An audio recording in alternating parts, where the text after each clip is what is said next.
Bill Bellato had spent 2 years searching for his lost dog, Bosco, enlisting friends and strangers alike to help him in his quest.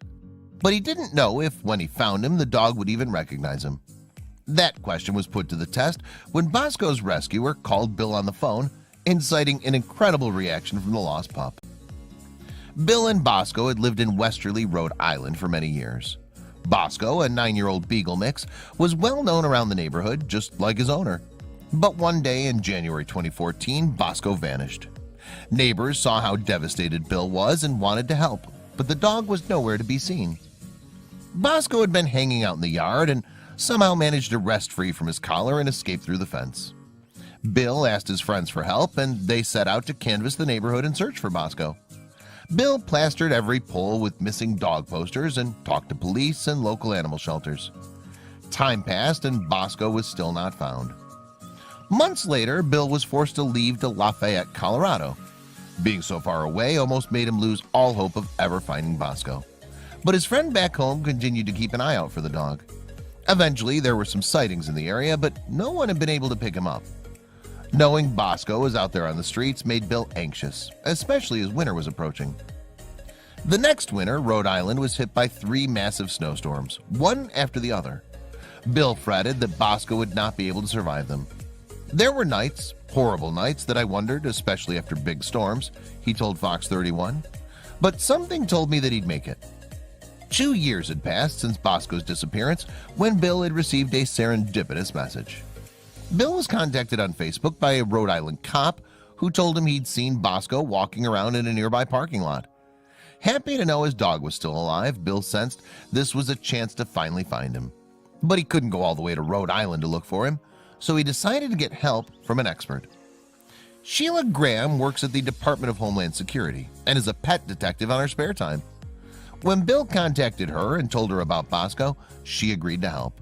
She had lots of experience retrieving lost dogs, so she knew what to do.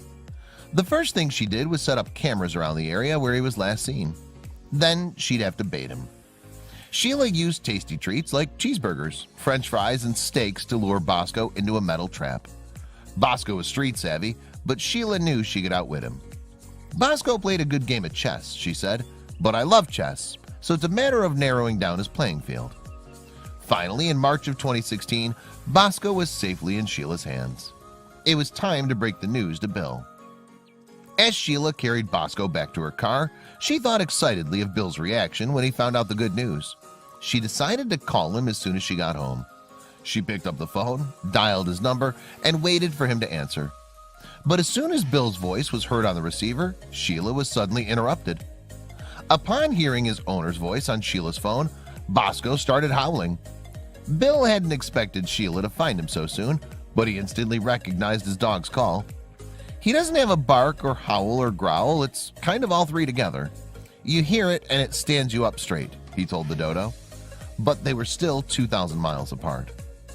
Bill didn't know how he was going to get Bosco all the way to Colorado. That's when his old friend stepped in, setting up a crowdfunding campaign to help Sheila deliver Bosco to his rightful owner. The whole community chipped in, neighbors, animal lovers, even strangers. People that I haven't heard of in 30 years bellied up money, said Bob Arnold, Bill's childhood friend. A month later, Bosco was ready to go home. Sheila recruited 2 friends to help her drive the 36-hour trek from Rhode Island to Colorado with Bosco. Finally, in April 2016, they arrived at Bill's home. Bill couldn't wait to hold Bosco in his arms again, but was unsure of what the dog's reaction would be. Indeed, he was wary at first. The first couple of minutes, with everyone around in their cameras, he was like, "Okay, who the hell's this guy?" said Bill at the reunion. But then he remembered the nickname he used to call Bosco, Dude. As soon as he said the word, the dog perked up. He knew he was home. Bill couldn't believe Bosco had made it in the streets for 2 years, but the dog was sturdier than he'd seemed. Bill took Bosco to the vet for a thorough examination and was surprised to find he was in relatively good health. A small benign tumor was found on his back, but that could be removed soon. And he even had put on a little bit of extra weight, suggesting he'd become a good scavenger. Bill couldn't wait to spend the next few days catching up with his beloved dog. "I'm going to be having some good FaceTime with him," Bill said in an interview. Meanwhile, Sheila was happy to witness the fruits of her labor. My payday comes seeing the lost pet back home with their family, she told the dodo. All of us animal lovers are just glad people like her exist.